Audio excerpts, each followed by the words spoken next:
Good morning, dear friends. Once again, I am here present with the electricity, and today is a very interesting topic, Ohm's law. And when you go for interview or viva, if in your syllabus means आपके syllabus में electricity है और वहाँ पे Ohm's law का जिक्र ना हो, ऐसा हो ही नहीं सकता. तो this is a very interesting chapter.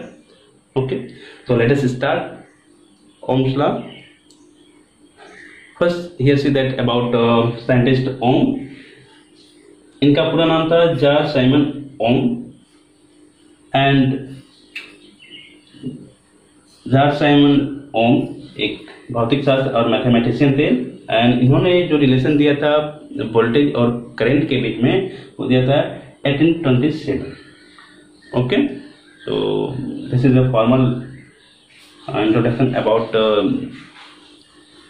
George Simon Ohm. जब हम ओम्स लॉ पढ़ रहे हैं तो थोड़ा सा इनके बारे में भी जानकारी रखें. ओके, अगर हम ओम्स लॉ को पढ़ते हैं या उस पर एक्टिविटी एक्सपेरिमेंट करते हैं तो सबसे पहले हमें जो इलेक्ट्रिकल सिंबल है उनको अच्छे तरह से जान लेना होगा, क्योंकि जब तक हम सिंबल को नहीं जानेंगे तो हमें अगर कनेक्शन करने को मिल जाए कि आप इस पर कनेक्शन करिए, एक्टिविटी करिए, परफॉर्म करिए, तो थोड़ी सी डिफिकल्टीज हो सकती है. तो उस एक्टिविटी को करने से पहले ये इलेक्ट्रिकल सिंबल को हम जान लें. हो सकता है आप कुछ इसमें से जानते हो. तो सबसे पहले आपका आता है सेल. सेल के लिए इस तरह से सिंबल यूज किया जाता है.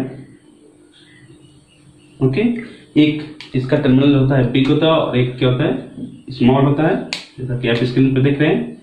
जो बिग होगा represent to plus and small जो होगा वो represent to minus terminal. Okay, and battery है क्या आपका just combination of cell.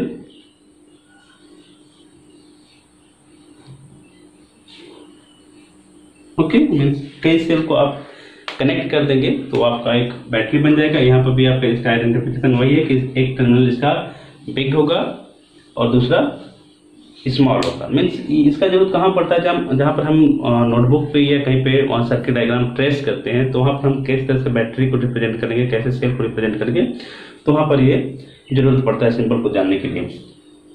Keys क्या है, कीज का रिप्रेजेंटेशन इस तरह से, दो स्मॉल आप ब्रैकेट के बारे में जानते होंगे, इस तरह से होगा. ठीक है, और ऐसे, ठीक है, इस तरह से बना होगा. पर दोनों में अंतर क्या है, एक यहाँ पे पॉइंट है इसके, ठीक है, दोनों में अंतर है कि आपका यहाँ पर इसके बीच में पॉइंट नहीं है और इसके बीच में पॉइंट है. तो इसका मीनिंग है अगर इस तरह से होगा तो ये होगा ओपन की, ये आपको ओपन की है, और यहाँ पे होगा तो क्लोज. ओके, इसका क्लोज. एक इसमें ऑप्शन आया था जिसको भूल गया मैं, बाद में इसको एडिटिंग करते वक्त ध्यान आया. स्विच दिया है,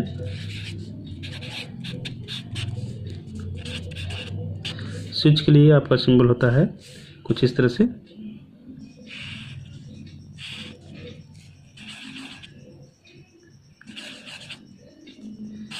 इस तरह से, अगर इस तरह से है तो ये ओपन है. ठीक है, और जब ये आपका लाइन टच हो जाएगा इससे, ये टर्मिनल जब इससे ऐसे टच हो जाएगा तो ये क्लोज का होगा. ठीक है, वायर ज्वाइंट का मतलब एक ये वायर हो गया. ओके, और एक वायर आ रहा है तो जहां पे ये वायर होगा ये दोनों एक दूसरे को टच करेंगे तो वहां पे एक छोटा सा पॉइंट होगा. तो इसका मीनिंग है कि ये दोनों वायर यहाँ पे जुड़ गए हैं. ठीक है, वायर क्रॉसिंग, वायर क्रॉसिंग का ये होगा, सपोज ये वायर है, अगर आपको इसको वायर को क्रॉस करना है तो वायर को इसके पास दूसरे वायर पे यहाँ पर लाएंगे और ये टर्न होते हुए ऐसे फिर करेंगे. तो इसका मीनिंग है कि ये वायर जो है इस वायर को क्रॉस कर रहा है, कहीं पे कनेक्शन इसका नहीं है, कोई कनेक्टिविटी इस वायर से इस वायर का नहीं है. और जब क्रॉस कर रहा है तो इस तरह से यू शेप में दे करके उसको हम आगे लेके चले जाएंगे तो आपका ये वायर क्रॉसिंग हो जाएगा. इंडिकेट जनरली ऐसे करते हैं.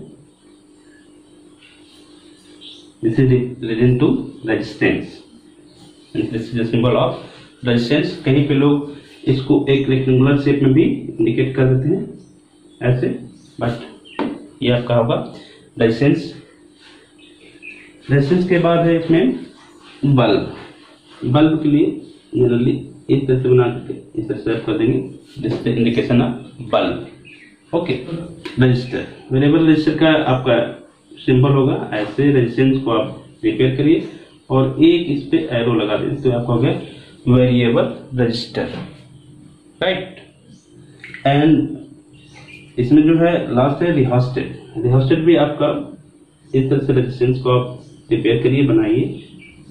ओके, और यहाँ पे आप इस तरह से ऐसे कर देंगे, ये सिंबल हो जाएगा रिहोस्टेट। ठीक है, अभी मैं आपको नेक्स्ट स्लाइड पे आपको रिहोस्टेट के बारे में बताऊंगा, इसका कनेक्शन बताऊंगा। मेन है इसका कनेक्शन कि हम कैसे इसका कनेक्शन करें। जब आप एक्टिविटी करने जाते हैं तब उस समय बहुत दिक्कत आती है कि कौन सा टर्मिनल में हम रिहोस्टेट को कनेक्ट करें और कैसे करें। ठीक है, ओके, यहाँ पर एक और आ गया है एम्पियर मीटर और वोल्ट मीटर, इसको भी हम लोग देख लेते हैं कि एम्पियर मीटर और वोल्ट मीटर को कैसे कनेक्ट किया जाए। तो एम्पियर मीटर, इससे पहले वाले चैप्टर में मैंने पढ़ाया था आपको एम्पियर मीटर के बारे में कि ampere meter always connected in a series. Suppose करिए कि आपका यहाँ पे हमने बल्ब कनेक्ट कर दिया, ठीक है, और इसको एक सोर्स से कनेक्ट कर दिया। अब हमें कनेक्ट करना है एम्पियर मीटर। आपके पास ये एम्पियर मीटर है, इसके दो टर्मिनल हो गए। ओके, हमें इसको कनेक्ट करना है इस सर्किट में। आपका ये वोल्टेज ये अप्लाई कर दिया, रेजिस्टेंस आर हो गया, करंट आई फ्लो कर रही है, तो हमें करंट आई को मेजर करना है। तो जब भी हम किसी सर्किट में एम्पियर मीटर को कनेक्ट करेंगे तो always connected in series combination. Series combination का मतलब ये हो गया कोई वायर, जो वायर आपका लोड है जुड़ा हुआ है, यहाँ पर इसको कट कर लीजिए। कट कर लिया हमने। कट करने के बाद इसका जब आप कट करेंगे तो दो टर्मिनल मिला, एक पॉइंट ये, एक पॉइंट ये, एक पॉइंट यहाँ से कनेक्ट कर दीजिए, एक पॉइंट यहाँ पर कनेक्ट कर दीजिए। ये आपका रेजिस्टेंस जो होगा सीरीज में होगा। ठीक है, ऑलवेज कनेक्टेड इन सीरीज। अगर आप पैरेलल में कनेक्ट कर देते हैं तो क्या होगा, अगर आप जैसे ही पैरेलल में कनेक्ट करेंगे, एक यहाँ पे टर्मिनल कनेक्ट कर दिया, एक यहाँ पर क्रॉस करके यहाँ पे कर दिया, ये दोनों आपका एक ही वायर में हो जाएगा, इधर आप कनेक्ट कर देंगे। ये आपका हो गया पैरेलल। जैसे ही पैरेलल कनेक्ट करेंगे तो ये आपका डैमेज हो जाएगा। Okay, because have a low resistance. अब इसी में वोल्ट मीटर को कनेक्ट करना होगा तो कैसे करेंगे? वोल्ट मीटर भी वोल्ट मीटर। ओके, तो always volt meter connected in parallel. इनके दो टर्मिनल हो गए, एक टर्मिनल को आपने यहाँ पर कनेक्ट कर दिया, दूसरे को ले जाकर के यहाँ पर कनेक्ट कर दिया। मीन्स एक पॉजिटिव से और एक नेगेटिव से आपने कनेक्ट कर दिया, तो हो गया आपका पैरेलल। और यहाँ पर आपका वोल्ट मीटर जो है पैरेलल में कनेक्ट हो गया और वोल्टेज को मेजर करेगा। तो these are the simple information regarding Ohm's law. Now so मैं आपको बताता था रिहोस्टेट के बारे में। यहाँ पर आप स्क्रीन पे देख रहे हैं दो रिहोस्टेट, कलर अलग अलग है।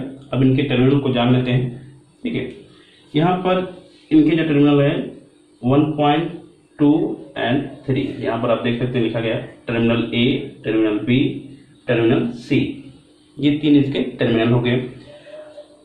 यहाँ पे जो है इस पे वायर लपेटे होते हैं ऐसे, ठीक है, ऐसे कॉइल फॉर्म में एक सिलेंडर के ऊपर कई टर्न वायर होते हैं, और ये आपका है स्लाइडिंग कॉन्टैक्ट। इसको जब आप स्लाइड करेंगे तो आपका रेजिस्टेंस जो होगा चेंज होगा, ठीक है, वेरी करेगा। ठीक है, अब हमें कनेक्शन कैसे करना है। ठीक है, किसी सर्किट में अगर रिहोस्टेट को लगाना है, कनेक्ट करना है, तो कनेक्शन कैसे होगा वो देख लेते हैं। एक यहाँ पर इसका सर्किट डायग्राम ड्रॉ करते हैं रिहोस्टेट का। ठीक है, here you see that Ohm's law, already इसको हम पढ़ लेते हैं, इनके बारे में समझा, लेकिन एप्लीकेशन क्या है ओम्स लॉ का उसको समझ लेते हैं। Ohm's law deal with the relationship between voltage and current. You can say voltage means potential difference and electric current के बारे में एक रिलेशन देता है, और वो क्या है, the potential difference यही कौन से voltage across an ideal conductor is directly proportional to the current through it. Means यहाँ पर एक कंडीशन है, when physical condition remains same. अगर फिजिकल कंडीशन सेम है तो उस केस में, और यहाँ पर दूसरा कंडीशन दिया है कि कंडक्टर आपका आइडियल हो, ठीक है, तो उस केस में क्या होगा कि पोटेंशियल डिफरेंस भी directly proportional to I. Okay, and also know that भी डायरेक्टली प्रोपोर्शनल टू आई का मीनिंग हो गया कि जैसे जैसे आप क्या करेंगे वोल्टेज को बढ़ाएंगे करंट भी उसी रेशियो में आपका बढ़ता जाएगा। Okay, so according to this law V directly proportional to I, scientist Ohm ने कहा कि V directly proportional to I। Okay, V directly proportional to I, और जब हम इस प्रोपोर्शनल के साइन को हटाते हैं तो एक कांस्टेंट टर्म राइट करते हैं, दैट इज R I, या इसको आप लिख देते हैं IR, ऐसे बोला जाता है V इक्वल टू IR। ठीक है, एंड वेयर R क्या है, R is a resistance. Okay, so यहाँ पर साइंटिस्ट ओम ने कहा कि फिजिकल कंडीशन रिमेन्स सेम। तो फिजिकल कंडीशन में आपका क्या है,